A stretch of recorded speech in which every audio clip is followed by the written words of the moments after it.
स्वागत है आप सबका हमारी एक नई वीडियो में। आज हम शुरू करने जा रहे हैं एक नया चैप्टर जिसका नाम है मराठा साम्राज्य। और जो पेट के लिए बहुत इंपॉर्टेंट है, क्वेश्चन आपसे पेट में जो है क्वेश्चन इससे आप पूछे जाते हैं। लगभग हर एक सेट में आप देखिएगा तो जो है इससे क्वेश्चन आपको मिलता जुलता नजर आएगा कि हाँ आपको मराठा साम्राज्य से क्वेश्चन मिल रहा है। ठीक है, लेक्चर थोड़ा लंबा जा सकता है। मैंने पीपीटी हालांकि तैयार कर ली है, जल्दी जल्दी पढ़ाने की कोशिश करूंगा, लेकिन इसका जो है काफी लंबा इसका सेगमेंट है मराठा साम्राज्य का, क्योंकि उसमें पूरा मराठा दे दिया गया तो आपको मैं पूरा मराठा लगभग कंप्लीट कराऊंगा। तो शुरू करते हैं वीडियो को मराठा साम्राज्य के लेके। मराठा साम्राज्य की मराठा साम्राज्य की शुरुआत हम करेंगे शिवाजी से। ठीक है, फिर देख लेते हैं। तो शुरू करते हैं मराठा साम्राज्य का पहला चैप्टर। तो टॉपिक पहला है शिवाजी। तो शिवाजी के बारे में थोड़ी जानकारी आप ले लीजिए, फिर उससे रिलेटेड क्वेश्चन आपको हम कराएंगे। ठीक है, शिवाजी का जन्म 6 अप्रैल 1627 ईस्वी को हुआ था। कहीं कहीं आपको 19 फरवरी 1630 ईस्वी भी देखने को मिल सकता है। तो 6 फरवरी 1927 को शिवनेर के दुर्ग में शिवाजी का जन्म होता है। शिवाजी के माता का नाम जीजाबाई था और पिता का नाम जो था शाहजी भोसले। पिताजी जो शाहजी भोसले थे बीजापुर में सेवारत थे, मतलब सेवा करते थे बीजापुर की। उसके पश्चात 1633 ईस्वी में जब शाहजहां का आक्रमण हो जाता है बीजापुर पे और बीजापुर शाहजहां के अंडर में चला जाता है, तब ये वहां से चले आते हैं और आ जाते हैं अहमदनगर की सेवा में। अहमदनगर की एक जागीर थी जिसका नाम था पूना। तो ये पूना की जागीर अपने पुत्र शिवाजी को दे देते हैं। ठीक है, और शिवाजी के उस टाइम संरक्षक होते हैं दादोजी कोंडदेव। तो दादोजी कोंडदेव के संरक्षण में पूना की जागीर का देखभाल शिवाजी करते हैं। कुछ समय पश्चात 1646 या 45 के आसपास की बात, शिवाजी जो है दादोजी कोंडदेव का देहांत हो जाता है। उसके पश्चात जो पूना की जागीर थी उसका पूर्ण दायित्व शिवाजी के पास आ जाता है। शिवाजी उसके वास्तविक कर्ता धर्ता हो जाते हैं। उसके पश्चात शिवाजी जो है पूना की जागीर के बाद अपना साम्राज्य विस्तार करने की ओर देखते हैं। तब वो 1646 ईस्वी में तोरण के किले को आक्रमण करके जीतते हैं। तो उसके बाद 1648 में पुरंदर किले को जीतते हैं। जब ये किले जीत लेते हैं उसके पश्चात जो है जावली का किला जो होता है वह बहुत महत्वपूर्ण हो जाता है इनके साम्राज्य विस्तार की मजबूती प्रदान करने के लिए। तब ये 1656 ईस्वी में जावली के किले पर आक्रमण करते हैं, जहां के जो है संरक्षक या जो शासक कौन होते हैं, चंद्रराव मौर्य, इनकी हत्या करते हैं और जावली का किला अपने अंडर में ले आते हैं। अब 1674 ईस्वी में अपना राज्याभिषेक करते हैं, लिखा हुआ है, और छत्रपति की उपाधि धारण करते हैं। राज्याभिषेक इनका कौन करता है, तो बनारस के पंडित विश्वेश्वर या गंगा भट्ट जो है इनका राज्याभिषेक करते हैं। और इनकी मृत्यु कब हो जाती है, 1680 ईस्वी में हो जाती है। ये शिवाजी के बारे में थोड़ी सी जानकारी है। आगे आगे जैसे जैसे क्वेश्चन करते रहेंगे आप इसके आगे 1656 जिसे जावली किला जीता, इसके आगे की जानकारी आगे आने वाले क्वेश्चन के माध्यम से हम आपको देते रहेंगे। ठीक है, तब आगे शुरू करते हैं। पहला क्वेश्चन आपके सामने ये रहा। पहला क्वेश्चन है शिवाजी की राजधानी कहाँ थी। तो जब शिवाजी 1674 ईस्वी में शासक बनते हैं तो ये जो है रायगढ़ को अपनी राजधानी बनाते हैं। तो ऑप्शन ए रायगढ़ जो है सही ऑप्शन होता है। नेक्स्ट क्वेश्चन देखते हैं। नेक्स्ट क्वेश्चन है वह कौन सा सेना नायक था जिसे बीजापुर के सुल्तान ने 1659 ईस्वी में शिवाजी को दबाने के लिए भेजा था। ठीक है, तो कौन सा सेना नायक था, तो सेना नायक का क्या था नाम, अफजल खां। ऑप्शन नंबर बी सही है, अफजल खां। अब इनके बारे में थोड़ा जानकारी लेते हैं। जब 1656 ईस्वी में शिवाजी जावली किला जीत जाते हैं, उसके पश्चात जो है ये बीजापुर में जो है बीजापुर की तरफ अपना देखते हैं। बीजापुर में जो है 1659 ईस्वी में औरंगजेब जो है बीजापुर पर दबाव डालता है कि जो शिवाजी हैं, ये तो बात की बात हुई। पहले बात करते हैं कि जो है बीजापुर के सुल्तान शिवाजी के जो साम्राज्य विस्तार था उनको कमजोर करने के लिए, उसको दबाने के लिए ये अफजल खां को भेजते हैं कि शिवाजी को जो है इनके साथ युद्ध किया जाए। तब शिवाजी प्रतापगढ़ की लड़ाई होती है अफजल खां और शिवाजी के बीच में। अफजल खां प्लस शिवाजी। कौन सी लड़ाई होती है? प्रतापगढ़ की लड़ाई 1659 ईस्वी में। और ये अफजल खां को परास्त कर देते हैं। अफजल खां को हराने के बाद शिवाजी जो है उसके बाद पन्हाला का किला और कोल्हापुर और उत्तरी कोंकण, इस पर जो है अधिकार कर लेते हैं। बीजापुर के क्षेत्र होते हैं पन्हाला किला, कोल्हापुर और उत्तरी कोंकण, इन पर अधिकार करके जो है अधिकार कर लेते हैं। उसके पश्चात जब 1660 ईस्वी में मतलब बीजापुर पे अधिकार करते हैं औरंगजेब जो है शाइस्ता खां को भेजता है कि शिवाजी के जो बढ़ती प्रभुत्व है उसको रोकने के लिए। तब शाइस्ता खां जो है शिवाजी को पूना में घेर लेता है। ठीक है, उसके बाद शिवाजी को मजबूर करता है। शिवाजी जो है वहां से जाते हैं और शाइस्ता खां जो है पूना, कल्याण, भिवंडी और चाकन इत्यादि स्थानों को जो है अपना स्थान बनाता है, वहां घेरा डाल देता है और शिवाजी को वहां भागना पड़ता है। तब जब शिवाजी वहां से जाते हैं तो उसके पश्चात अब शिवाजी के ऊपर दबाव बढ़ने लगता है, शिवाजी और उनकी जनता को लेके। उसके पश्चात शिवाजी पुनः 1663 ईस्वी में आक्रमण करते हैं और शाइस्ता खां को जो है परास्त करके भगा देते हैं। शाइस्ता खां हार जाता है और वापस चला जाता है। औरंगजेब उसको वापस बुला लेता है और औरंगजेब शाइस्ता खां को बंगाल का सूबेदार नियुक्त करके बंगाल भेज देता है। उसके पश्चात आमेर के जयसिंह या जयसिंह प्रथम कह सकते हैं, उनको 1665 में औरंगजेब भेजता है युद्ध करने के लिए, या मतलब शिवाजी के खिलाफ। जून 1665 में जो है जयसिंह शिवाजी को हरा देता है और शिवाजी को मजबूर करता है पुरंदर की संधि करने के लिए। शिवाजी मजबूरी में पुरंदर की संधि करते हैं, जिसके तहत पुरंदर की संधि के तहत 23 किले जो है, जिसकी संपत्ति लगभग संपत्ति आप आय जान लेते हैं कि जो 23 किले थे इनकी आय कितनी थी, तो इनकी आय थी 4 लाख पूर्ण। पूर्ण एक उस टाइम मुद्रा होती थी, तो 4 लाख पूर्ण जो है आय होती थी 23 किलो की। तो 23 किले जो है वो मुगल शासक को मुगल साम्राज्य को मतलब की हैंड ओवर करने की बात करते हैं जयसिंह इस पुरंदर की संधि के तहत। तो 23 किले मुगल को मिल जाते हैं और 12 किले जिनकी आय 1 लाख पूर्ण होती है वो शिवाजी को मिल जाते हैं। और पुरंदर की संधि के तहत ही होता है कि इनके पुत्र संभाजी को मुगल दरबार भेजा जाता है, जहां औरंगजेब जो है 5000 मनसब देके संभाजी को आगरा में ही रखता है। और एक संधि के तहत एक बात और होती है कि जब हम बीजापुर पर आक्रमण करेंगे तब आप जो है हमें मुगल सेना की सहायता करेंगे, शिवाजी से ये बात कहते हैं। ठीक है, ये बात हुई यहाँ तक की 1665 तक की। अब अगला क्वेश्चन देखते हैं, उसमें आगे की जानकारी आपको देंगे। अगला क्वेश्चन है कि शिवाजी मुगलों के कैद से भागने के समय कौन से नगर में कैद थे? ठीक है, तो शिवाजी कौन से नगर में कैद थे? शिवाजी आगरा में थे। आगरा में कहाँ थे? तो आगरा में कहाँ पे रखा गया था शिवाजी को? जयपुर भवन में रखा गया है। अब आगे की बात बताते हैं। जब 1665 ईस्वी में पुरंदर की संधि हो जाती है और कहा जाता है, फिर जब 1666 ईस्वी में बीजापुर पर आक्रमण करते हैं औरंगजेब की सेना, लेकिन शिवाजी कुछ सहायता उसमें नहीं करते, जिसके कारण जो जयसिंह है वो शिवाजी से कहता है कि आप आगरा जाइए और औरंगजेब से मिलिए।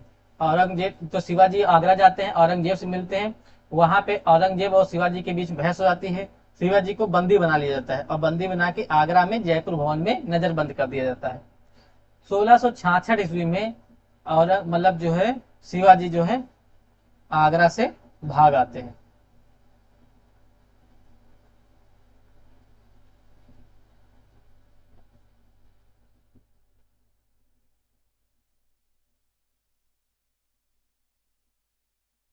इस अपने पुत्र के साथ। ठीक है, उनका पुत्र जो पहले वहां पे कैद वहां 5000 मनसब के था, तो उनको अपने पुत्र के साथ ही ये 1666 ईस्वी में आगरा से भाग आते हैं। उसके बाद ये 1670 ईस्वी में सूरत को लूटते हैं। उसके पश्चात 6 जून 1674 ईस्वी को शिवाजी का राज्याभिषेक होता है रायगढ़ के किले में। आपको पहले बता दिया गया है। कौन? पंडित गंगा भट्ट। ठीक है, वो बनारस के थे, वो इनका राज्याभिषेक करते हैं। राज्याभिषेक के पश्चात शिवाजी छत्रपति, क्षत्रिय कुलवंत, हैंदव धर्मोद्धारक, गौ ब्राह्मण प्रतिपालक आदि उपाधियां धारण करते हैं तथा अपने आप को सूर्यवंशी क्षत्रिय घोषित करते हैं। ठीक है, सूर्यवंशी क्षत्रिय घोषित करते हैं अपने आप को, कौन, शिवाजी। और इसी उपलक्ष्य में शिवाजी दो विशेष तरह के सिक्के सिक्के चलाते हैं, कौन कौन से, जिनका नाम था हुड़। हुड़ एक था स्वर्ण सिक्का होता है, और शिवराई, ठीक है, सही से लिख देते हैं।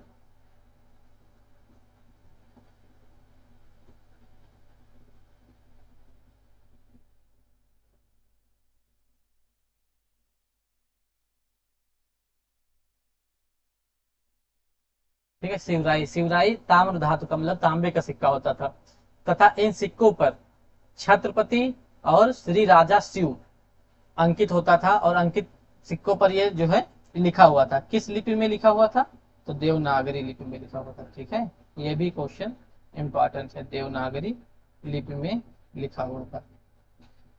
अब क्वेश्चन पूछता है कि मुगल और मराठों का जो है अंतिम युद्ध, मुगल मराठा अंतिम युद्ध,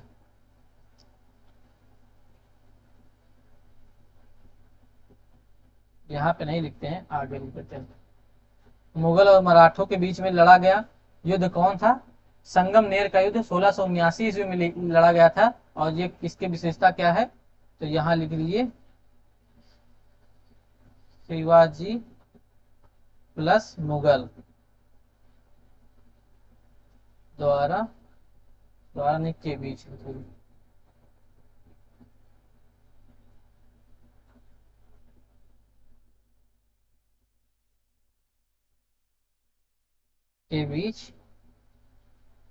लड़ा गया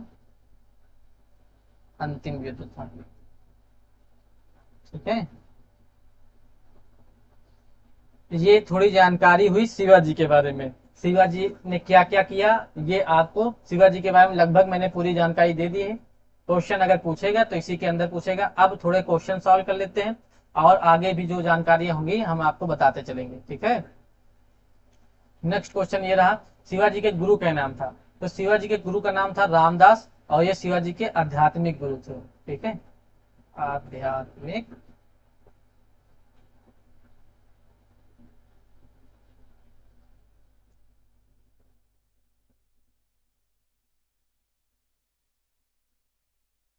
आध्यात्मिक गुरु थे, ठीक है।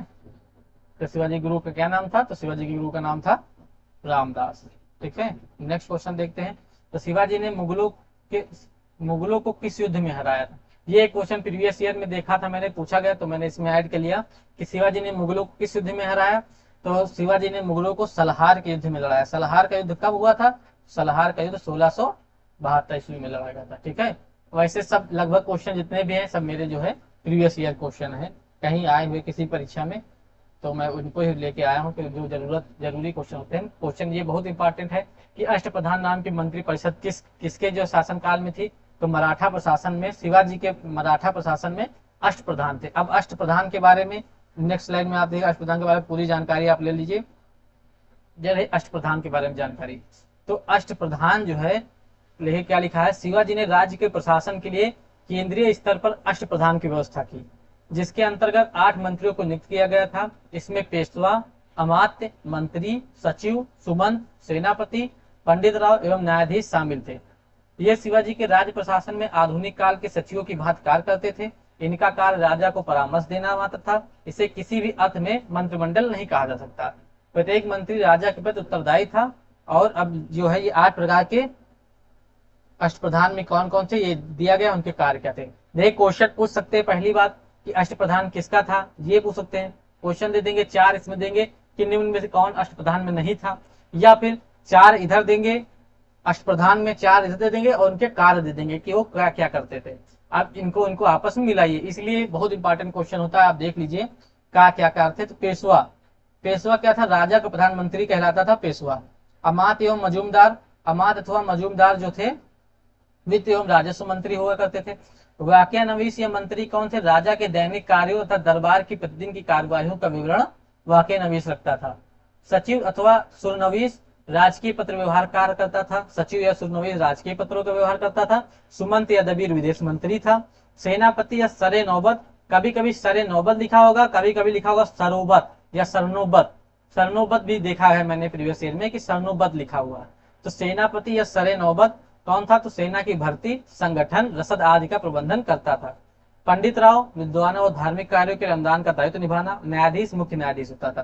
क्वेश्चन आप ये समझ लीजिए कि क्वेश्चन कभी कभी ये पूछता है, जैसे आप लिए बता दूं, जैसे मिलान में देगा तो पहले मजूमदार लिखा होगा और वाकिया नवीस लिखा होगा, सचिव नहीं लिखा होगा, सुल नवीस लिखा होगा, सुमंत नहीं दबीर लिखा होगा, या सेनापति नहीं लिखा होगा, सरे नौबत लिखा होगा। मतलब इनका दूसरा नाम अधिकतर पूछा जाएगा, इसलिए आप इसको अच्छे से याद कर लीजिएगा, ठीक है।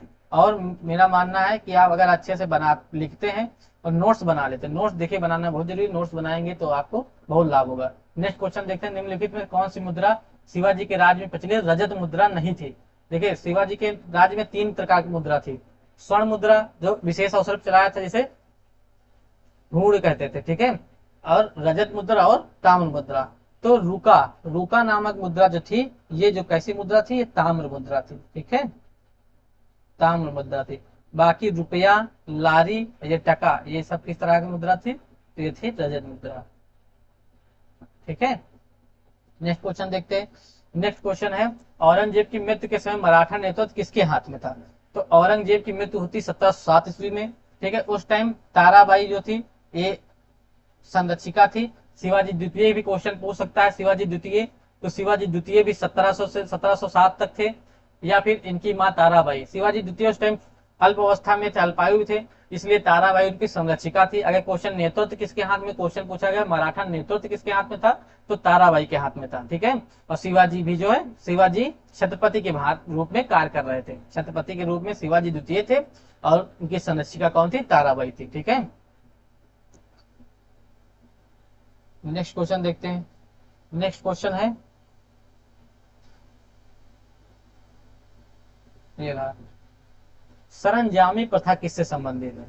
देखिए सरंजामी प्रथा एक प्रकार की भू राजस्व व्यवस्था थी, ठीक है, मराठा भू राजस्व व्यवस्था जिसे सरंजामी प्रथा कहते थे। इसके अंदर क्या होता था कि जो जागीरदार होते थे, ठीक है, उनके जीवन निर्वाह के लिए सरंजामी भूमि उनको दी जाती थी, जिससे वो अपना निर्वाह करते थे, जीवन निर्वाह करते थे। तो मराठा भू राजस्व प्रथा थी। और 3 प्रकार की प्रथाएं थी, एक सरंजामी थी, एक थी सरदेश मुखी, और एक थी चौथ, ठीक है। तो सरदेश मुखी चौथ के बारे में आगे अभी आपके बारे में इसके बारे में चर्चा करेंगे, ठीक है। नेक्स्ट क्वेश्चन देखते हैं, सुरक्षा के लिए मराठों के दावों को किस नाम से जाना जाता था? अब देखिए ये आ गया, यही क्वेश्चन मैं बता रहा था कि सुरक्षा के लिए मराठों के राजस्व के दावों को किस नाम से जाना जाता है। मतलब कि किसी अन्य राज्य की सुरक्षा, किसी अन्य राज्य के लिए जो मराठा साम्राज्य था वो कहता था कि आप मुझे ये दीजिए जिसके कारण मैं मराठा साम्राज्य जो है आपके ऊपर आक्रमण नहीं करेगा। तो वो कौन सा दावा था या उस कौन सी प्रथा थी? जिसे कहते थे चौथ, ठीक है। ये एक आय का साधन था। मैंने आपको पहले बताया, एक थी सरंजामी प्रथा, दूसरी थी चौथ, तीसरी थी सरदेश मुखी। तो चौथ क्या होता था? चौथ होता था आय का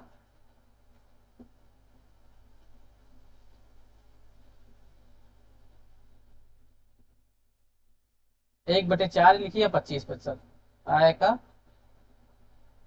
1/4 ब्रैकेट में 25% भाग, ये चौथ कहलाता था। सरदेश मुखी कहलाता था। सरदेश मुखी जो है चौथ के अतिरिक्त 10% कर दिया जाता था। सरदेश मुखी उन जो है राज्यों से या उन साम्राज्य से वसूला जाता था जिसपे जो है मराठा शासकों ने वंशानुगत अधिकार का दावा करते थे, जिसमें कहते थे कि जो है जितने वंशानुगत अधिकार, मतलब जो साम्राज्य होता था वहां के शासक देशमुख कहलाते थे, तो वो कहते थे कि हम इन देशमुखों के सर्वोच्च हैं, यानी सरदेशमुख, इसीलिए ये जो है सरदेश मुखी वसूलते थे। कितना था? 10% था, ठीक है। अब ये भी यहाँ लिखते दावा करते थे, और कितना थे? 10% कर के रूप में वसूल करते थे सरदेश मुखी को, ठीक है। नेक्स्ट क्वेश्चन देखते हैं।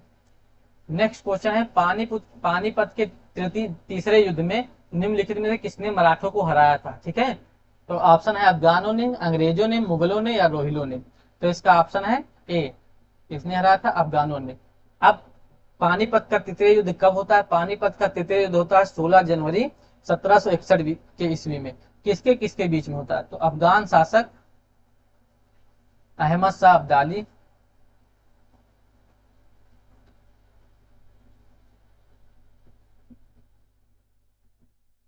अहमद शाह अब्दाली और मराठों के बीच में होता है, ठीक है, मराठों के बीच में। मराठे में कौन थे? तो मराठों में जो है तृतीय मराठा युद्ध किसके मध्य में लड़ा गया, देखिए थोड़ा नाम स्लिप हो गया है, सदाशिवराव भाऊ, ठीक है। मराठा में कौन थे, सदाशिव राव, सदाशिव राव और अहमद शाह अब्दाली के बीच में हुआ था, जिसमें अहमद शाह अब्दाली जीतता है और सदाशिव राव की मृत्यु हो जाती है, ठीक है। नेक्स्ट क्वेश्चन है, नेक्स्ट क्वेश्चन आपके सामने लिखा कि मुंडी लिपि या मोडी लिपि का प्रयोग किस विलेखों में किया जाता है, ठीक है। तो किस विलेखों में किया जाता था, तो ये था मराठों के, तो मराठों के जो ताम्रपत्र होते थे या मराठों के जो ताम्रपत्र या अभिलेख जिन्हें कहते थे, उन पे किस लिपि का प्रयोग किया जाता था, तो मोठी लिपि का, मोडी लिपि का प्रयोग किया जाता था, ठीक है। नेक्स्ट क्वेश्चन है कि सही कालानुक्रम बताइए। तो ये शिवाजी के बाद जो मतलब हुए उनके बारे में बताया गया कि उनके दिया गया है और उनका कालानुक्रम पूछा गया। तो छत्रपति साहू जी, राजा राम, संभाजी और शिवाजी। देखिए छत्रपति साहू जी का कालक्रम 1708-1749 था, राजा राम 1679 से 1700, संभाजी 1780 से 89 और शिवाजी द्वितीय 1700 से 1707 ईस्वी में, जिसमें संभाजी जो थे ये शिवाजी के ज्येष्ठ पुत्र हुए, राजा राम शिवाजी के मतलब कि दूसरे पुत्र, छोटे बेटे हुए शिवाजी के, ठीक है। और जिसमें शिवाजी द्वितीय जो होते हैं ये संभाजी के पुत्र शिवाजी द्वितीय हैं और राजा राम के पुत्र जो है छत्रपति साहू जी, ठीक है। तो इस तरह से ऑप्शन देखिए, तो ऑप्शन इसमें क्या होगा, तो ऑप्शन इसमें देखिए क्या है, 1689, 3, 2, 4 और 1, तो इसका ऑप्शन हुआ बी ऑप्शन, ठीक है। अब इसके बाद जो है शिवाजी के मतलब शिवाजी खत्म हुए, अब शिवाजी के बाद के शासनकाल को देखते हैं, अंग्रेजों का कैसे इसमें इंटरफेयर होता है मराठा साम्राज्य में। प्रथम मराठा युद्ध, प्रथम आंग्ल मराठा युद्ध, द्वितीय आंग्ल मराठा युद्ध और मराठा साम्राज्य का अंत होता है तृतीय मराठा युद्ध, कह सकते हैं मराठा साम्राज्य का अंत 1817 ईस्वी में होता है। तो इसके बारे में आगे जानकारी बता देते हैं, ठीक है। अब क्वेश्चन खत्म होते हैं, अब मैं थोड़ा सा डिटेल आपको समझा देता हूँ थ्योरी बेस पे, ठीक है। तो ये क्वेश्चन रहा आपके सामने कि एक तरफ मराठा है, ठीक है, मराठा ये कौन है, छत्रपति, छत्रपति हुए और इधर पेशवा हुए, पेशवा कौन थे, मराठों के प्रधानमंत्री कौन थे, पेशवा थे, ठीक है। तो मराठा में कौन कौन थे, शिवाजी 1674 से 80, फिर संभाजी 1680 से 89, फिर राजा राम 1689 से 1700 ईस्वी, ताराबाई 1707, साहू जी 1707-1749 और राजा राम 1749 से 77 ईस्वी, ये छत्रपति कहलाते हैं। ताराबाई 1707 ईस्वी में जो है शिवाजी द्वितीय जो है छत्रपति होते हैं, ताराबाई उनकी संरक्षिका होती है। पेशवा पद पे आते हैं, तो पेशवा पद बालाजी विश्वनाथ शुरू होता है 1713 ईस्वी में, ठीक है। उसके बाद उनका बाजीराव प्रथम बनता है 1720 में, बालाजी बाजीराव होते हैं और बालाजी बाजीराव माधवराव, फिर नारायण राव, फिर माधव नारायण, फिर बाजीराव द्वितीय बनते हैं। अब प्रथम आंग्ल मराठा युद्ध की बात आती है, तो प्रथम आंग्ल मराठा युद्ध के अंतर्गत देखिए ये रही 4 संधियां, प्रथम मराठा युद्ध में आंग्ल मराठा में 4 संधियां होती हैं। अब चारों संधियों के पहले शुरुआत में मैं थोड़ा सा आपको डिटेल में दे देता हूं कि क्यों ये मराठा में जो अंग्रेजों का इंटरफेयर होता है, ठीक है। तो आपको मैं बताता हूं, माधव राव से शुरू करते हैं, ठीक है। 1665 ईस्वी में जो माधव राव थे, पेशवा माधव राव, ये 4 नंबर है। तो पेशवा माधव राव के चाचा होते हैं रघुनाथ राव। ये क्या कहते हैं, माधव राव से कहते हैं कि मुझे मराठा साम्राज्य में हिस्सेदारी दो, लेकिन माधव राव जो है उनको समझाते हैं, लेकिन वो अपने बातों पर अड़े रहते हैं। माधव राव धीरे धीरे बातों को टालते रहते हैं। 1672 ईस्वी में माधव राव की क्षय रोग से मृत्यु हो जाती है। उसके बाद माधव राव के जो है भाई नारायण राव को पेशवा बना दिया जाता है। अब जो उनके चाचा माधव राव के थे कौन थे, रघुनाथ राव। अब रघुनाथ राव जो है पेशवा पद के लालच में अपनी पत्नी आनंदी बाई के साथ मिलकर नारायण राव की हत्या कर देते हैं 1773 ईस्वी में। जब नारायण राव की हत्या कर देते हैं तो रघुनाथ राव की छवि एक हत्यारे की हो जाती है और उसके पश्चात जो है पेशवा पद जो नारायण राव की जो है विधवा पत्नी होती है, उनसे एक पुत्र की उत्पत्ति होती है माधव नारायण। तो उनका नाम माधव नारायण होता है। माधव नारायण जो है नवजात शिशु होता है, उसको जो है पेशवा बना दिया जाता है। और उसको पेशवा नारायण माधव नारायण जो है, इसके संरक्षक कौन होते हैं? नाना फडणवीस। नाना फडणवीस जो है, इन्हीं के जो है मतलब इनकी सुरक्षा, माधव नारायण की सुरक्षा के लिए एक 12 भाई काउंसिल गठित की जाती है। ठीक है, ये यहाँ पे लिख लीजिए 12 भाई काउंसिल, क्योंकि ये क्वेश्चन पूछ सकते हैं कि 12 भाई काउंसिल। ठीक है, ये माधव नारायण के लिए बनी जाती है, नवजात शिशु होते हैं सुरक्षा के लिए। ठीक है,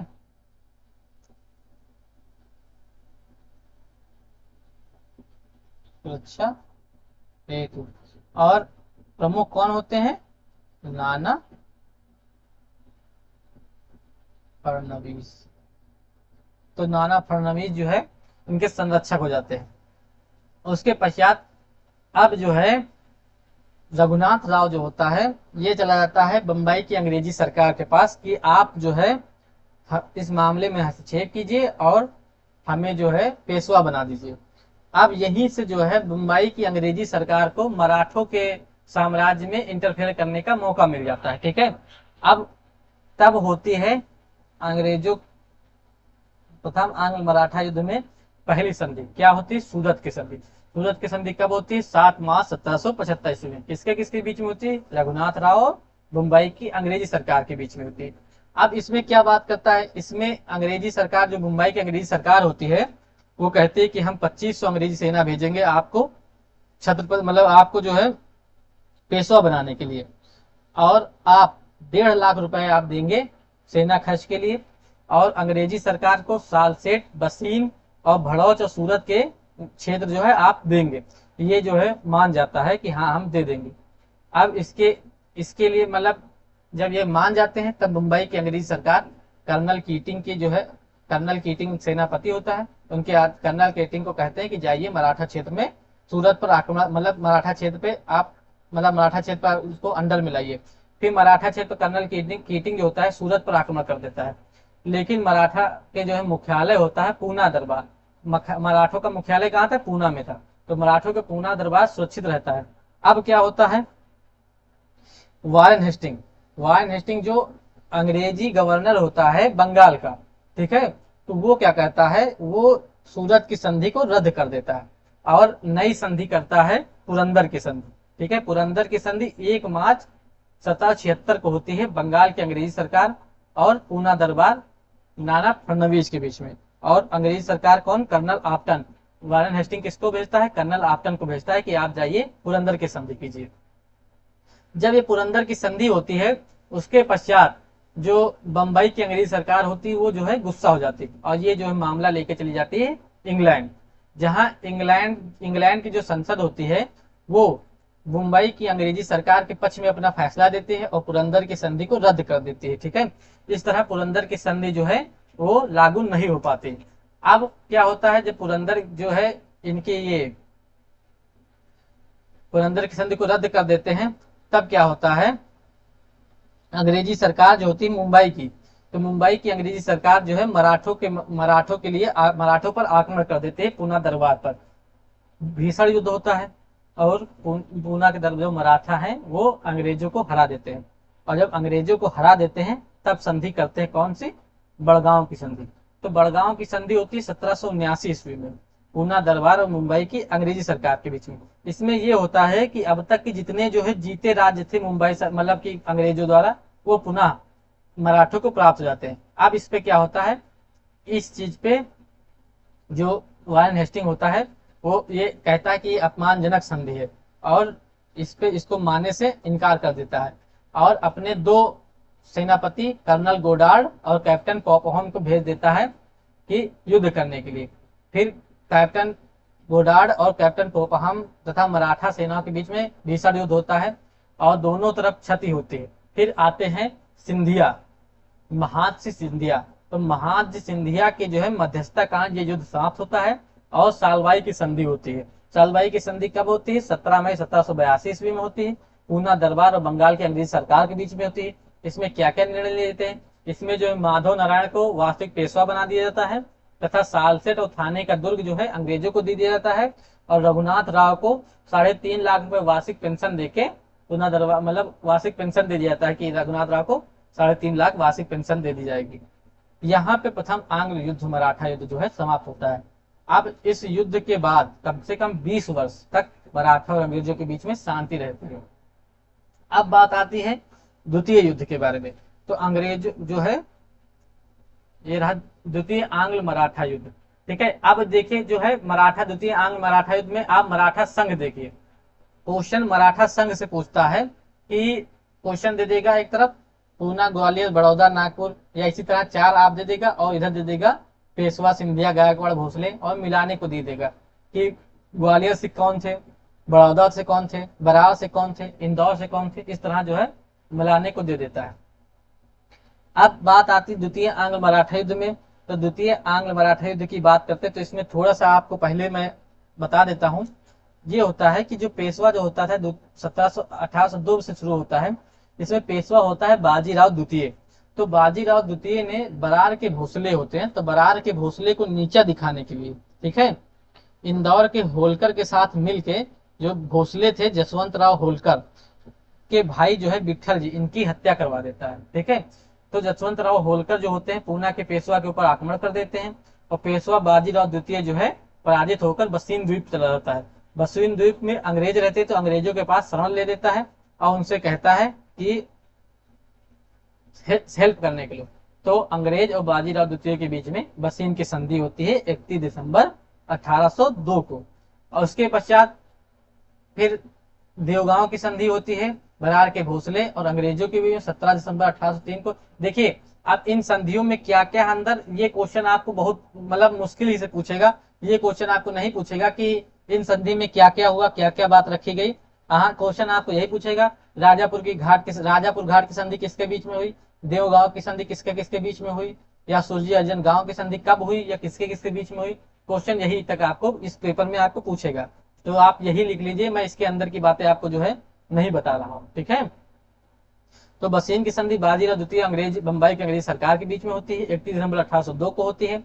देवगांव की संधि भोसले और अंग्रेज के बीच में होती है, 17 दिसंबर 1803 को होती है।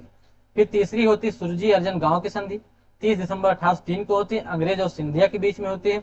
चौथा होता है राजापुर घाट की संधि, 17 नवंबर 1804 को होती है, होलकर और अंग्रेज के बीच में होती है। इस समय अंग्रेजी सरकार में जो है वेलेजली का शासन होता है, और वेलेजली आपको पता है फेमस है किस लिए, सहायक संधि के लिए।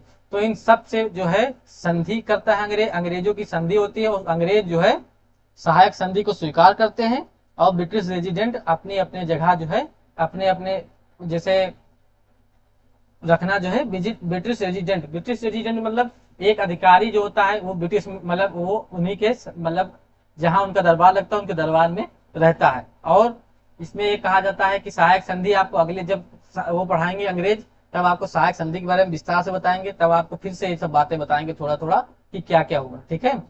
तो चौथी संधि होती है राजापुर घाट की संधि, 17 नवंबर 1804 को होलकर और अंग्रेजों के बीच में होती है, ठीक है। क्वेश्चन पूछ लेता है कि जो है कौन जो है तटस्थ रहे, किसके बीच जो है सहायक संधि नहीं होती है, कौन इन सब द्वितीय आंग्ल मराठा युद्ध में तटस्थ रहे, मतलब ये जो है सब चीजों में नहीं पड़े। तो कौन है, तो बड़ौदा के गायकवाड़। तो बड़ौदा के गायकवाड़ जो है तटस्थ रहते हैं, ये इन सब झमेलों में नहीं पड़ते हैं, ठीक है। अगला होता है पूना की संधि। पूना की संधि होती है 13 जून 1817 को, बाजीराव द्वितीय और एल्फिस्टन के बाद, एल्फिस्टन सेनापति अंग्रेज सेनापति होता है, उसके बीच में होती है। इसमें निर्णय लिया जाता है कि 18 लाख रुपए वार्षिक पेंशन देके बाजीराव द्वितीय को भिटोर कानपुर भेज देता है, और मराठा साम्राज्य का यहाँ पे अंत हो जाता है, ठीक है। तो ये कुछ जानकारी आपको दी है हम मराठा साम्राज्य के बारे में, क्या है क्या नहीं। लगभग क्वेश्चन आपको इससे मिलने की संभावनाएं हैं। उम्मीद करता हूँ जो क्वेश्चन बने तो इससे आपको मिल जाए, इसीलिए मैंने थोड़ा सा इसको डिटेल में बताया, ठीक है। अगर आपको वीडियो अच्छी लगी हो तो आप लाइक कीजिए, शेयर कीजिए ज्यादा से ज्यादा, जिससे आप और भी दोस्त आपको देख सके, मतलब वीडियो को देख सके आपके दोस्त। पेट का पेपर नजदीक है, 1-1.5 दिन का समय आपके पास है, तो आप अच्छे से तैयारी कीजिए, और जो जो टॉपिक मैं बता रहा हूँ उसको अच्छे से पढ़िए, वीडियो कई बार देख लीजिए। कुछ चीजें मैं लिखवाता हूँ, कुछ मौखिक बोल देता हूँ, तो वीडियो देखेंगे तो आपको हो जाएगा, या आप अच्छे से नोट्स बनाइए, वीडियो पॉज कर करके जो है नोट्स अच्छे से बना लीजिए, ठीक है। और अगर वीडियो अच्छी लगी हो तो लाइक करना मत भूलिएगा। हमारा चैनल है यूपी एग्जाम अड्डा, ठीक है। जब आप इसके पीछे 01 लगाएंगे तो आपको तुरंत मिल जाएगा, ठीक है। आप इसको ज़्यादा से ज़्यादा शेयर कीजिए, लाइक कीजिए। यहीं पे आप सेशन को समाप्त करते हैं। जय हिंद, जय भारत।